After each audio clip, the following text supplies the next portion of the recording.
бізге сәбіз қажет. Оны ең алдымен күштен өткіземіз.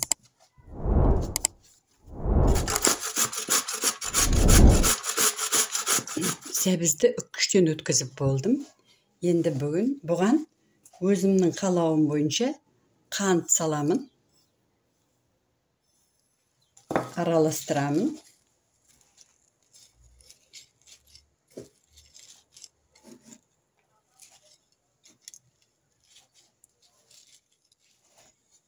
Сәбіздің сөлі бөлінгенше 5-10 минут қоя тұрамын. Қадірлі желі қолданушылары, мен сәбіздің құрамына 1 шай қасық кардамон салдым жаңа. Сөлі сәбіздің бойына сіңіп, құрғағанша осылай қуырамын. Мынандай кардамон салдым.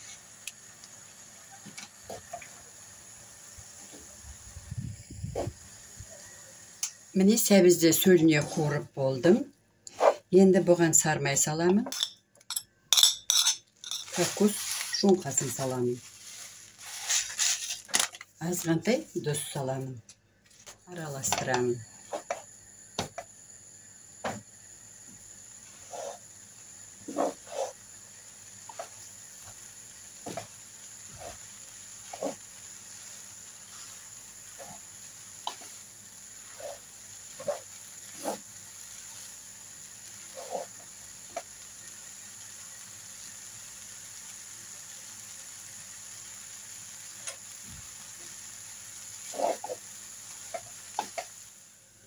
Міне дайын болды.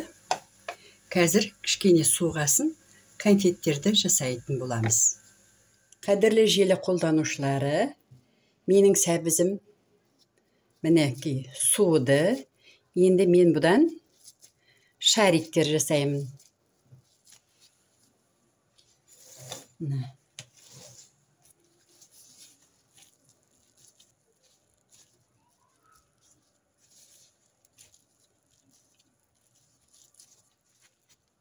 Оны кокос жаңғағына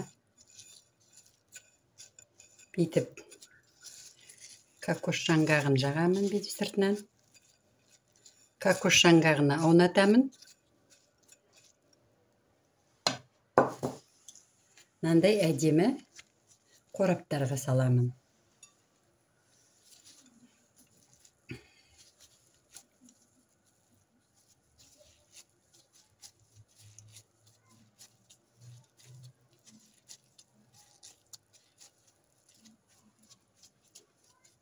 Бұны енді грек жаңғағына орнатамын.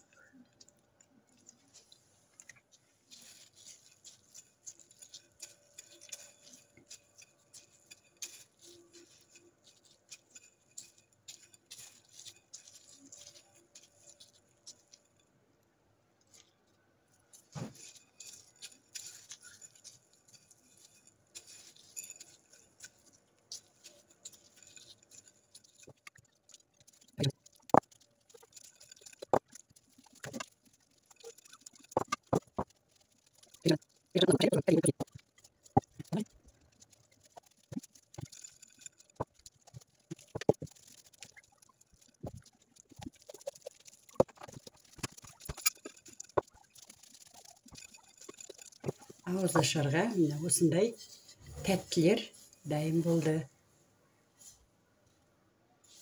Астарыңыз дәмді болсын.